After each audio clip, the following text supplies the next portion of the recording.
डिष्टकरण का अर्थ समझाइए।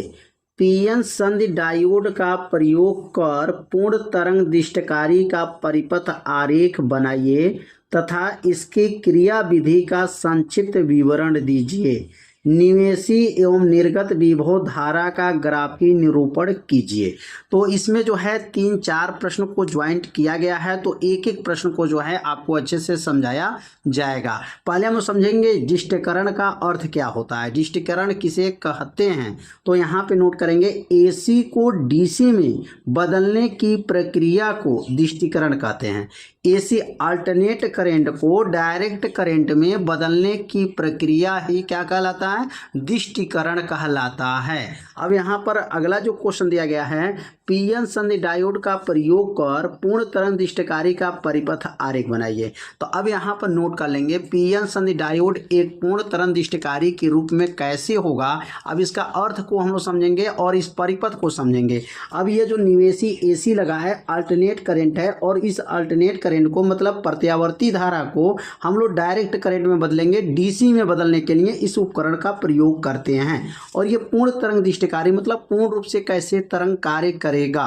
तो यहाँ पर जो है ऊंचाई ट्रांसफार्मर है, यहाँ प्राथमिक कुंडली में फेरों की संख्या कम रहता है, द्वितीय कुंडली में फेरों की संख्या ज़्यादा रहता है। यहाँ पर ऊंचाई ट्रांसफार्मर लगा है और यहाँ से एसी धारा को भेजा जा रहा है और इसमें 2 डायोड लगा होता है। पीएन संधि का 2 डायोड यहाँ लगा होता है और यहाँ पे लगा होता है।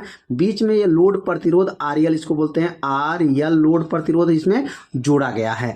अब इसके बारे में पहले हम लोग समझेंगे परिपथ व्यवस्था क्या है। तो परिपथ व्यवस्था में क्या है, चित्र की भांति एक परिपथ को हम लोग तैयार करेंगे। इसमें 2 पीएन संधि लगा है। कितने संधि लगा है, पीएन 2 जो है पीएन संधि, ये पी है और एन है, इसको 2 डायोड बोलेंगे। पीएन संधि का 2 जो है डायोड D1 है और क्या है D2 का प्रयोग करते हैं। दोनों संधि डायोड को पी सिरा, यह वाला आगे वाला सिरा को पी सिरा कहते हैं और ये पी सिरा कहते हैं। पी सिरा को एक ऊंचाई ट्रांसफार्मर AB से क्या किया गया है, जोड़ दिया गया है। जोड़ने पर AC को DC में जिस बदलना रहता है, ट्रांसफार्मर से AC को DC में बदलना होता है। इस ट्रांसफार्मर को प्राथमिक कुंडली को श्रेणी क्रम में क्या कर देते हैं, संबंधित कर देते हैं। और इसमें एक लोड प्रतिरोध आरएल जो है लगा होता है और AB के मध्य बिंदु से जुड़ा होता है। AB के बीचों बीच से यहाँ पर यह जुड़ा होता है। तो परिपथ व्यवस्था को पहले कैसे लिखेंगे इसके बारे में पहले समझ लेते हैं। तो क्या लिखेंगे यहाँ पर, चित्र की भांति एक परिपथ तैयार करते हैं। चित्र की भांति यहाँ पर एक परिपथ तैयार करते हैं जिसमें 2 पीएन संधि डायोड D1 तथा D2 का प्रयोग करते हैं। इसमें 2 संधि डायोड है, पहला D1 है और ये क्या है D2 है। इसमें P संधि भी है और N भी संधि है। तो 2 डायोड D1 तथा D2 का प्रयोग करते हैं। दोनों संधि डायोड P के सिरे, इसका P सिरा और इसका P सिरा किससे जुड़ा है, AB से जुड़ा है। तो इसका P सिरा एक ऊंचाई ट्रांसफार्मर एक द्वितीयक के सिरे A तथा B से संबंधित करते हैं। ये द्वितीयक कुंडली है, प्राथमिक कुंडली, इसका द्वितीयक कुंडली से ये जुड़ा हुआ। AB जो है जो ऊंचाई ट्रांसफार्मर की, ये द्वितीयक कुंडली से यह P संधि और इसका P संधि जुड़ा हुआ है। जिसे AC को DC में बदलना होता है, उस ट्रांसफार्मर को प्राथमिक कुंडली के श्रेणी क्रम में क्या करते हैं, संबंधित कर देते हैं तथा यन क्षेत्र को परस्पर संयुक्त करेंगे। अब देखिए इसका यन क्षेत्र जो होता है, यन क्षेत्र, इसका यन किससे जुड़ा है, ये लोड प्रतिरोध से जुड़ा है। और इसका P और इसका P जो है ऊंचाई ट्रांसफार्मर के द्वितीय कुंडली से जुड़ा हुआ है। तो लिखेंगे यहाँ पर जो है, यहाँ यन क्षेत्रों का परस्पर संयुक्त करके लोड प्रतिरोध RL के साथ जो है AB के मध्य बिंदु जो है यहाँ पर यम बिंदु है, यम बिंदु पर क्या है, जुड़ा हुआ है। तो यहाँ पर जो है AB के मध्य बिंदु जो है आया है, कौन सा आया है, लोड प्रतिरोध आया हुआ है। तो परिपथ व्यवस्था जो है आप लोग समझ लेंगे। चित्र की भांति एक परिपथ व्यवस्था तैयार करेंगे। इसमें 2 डायोड D1 D2 लगा होता है और इसका P क्षेत्र जो होता है वह ऊंचाई ट्रांसफार्मर के द्वितीय कुंडली से जुड़ा होता है। और N जो क्षेत्र होता है, यह लोड प्रतिरोध जो है जुड़ा होता है, यह द्वितीय कुंडली के जो है मध्य बिंदु से जुड़ा होता है।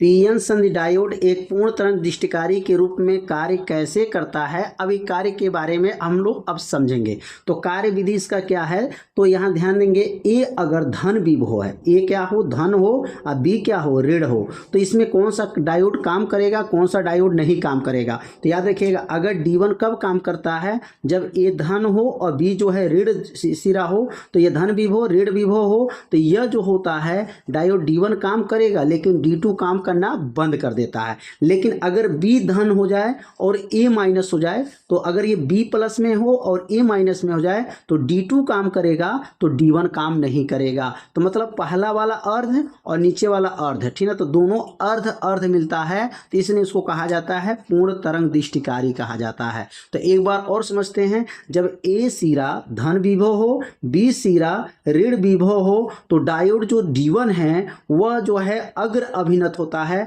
और अग्र अभिनत होने की वजह से इसमें धारा प्रवाह होता है, लेकिन यह उत्क्रम अभिनत हो जाता है, इसलिए इसमें धारा प्रवाह नहीं होता है। लेकिन इसका उल्टा बात करते हैं, अगर B धन विभव हो जाए और A धन जो है ऋण विभव हो जाए, तो D2 जो है उत्क्रम अभिनत जो है अग्र अभिनत हो जाता है, और यह उत्क्रम अभिनत हो जाता है, तो इसमें धारा प्रवाह होगा, लेकिन इसमें धारा प्रवाह नहीं होगा। तो समझ में आ गया होगा कि जब A प्लस B माइनस तो D1 काम करेगा, B प्लस A माइनस है तो D2 काम करेगा, तो D1 काम नहीं करेगा। तो इसको कार्यविधि को कैसे लिखेंगे, अब कार्यविधि को समझ लेते हैं।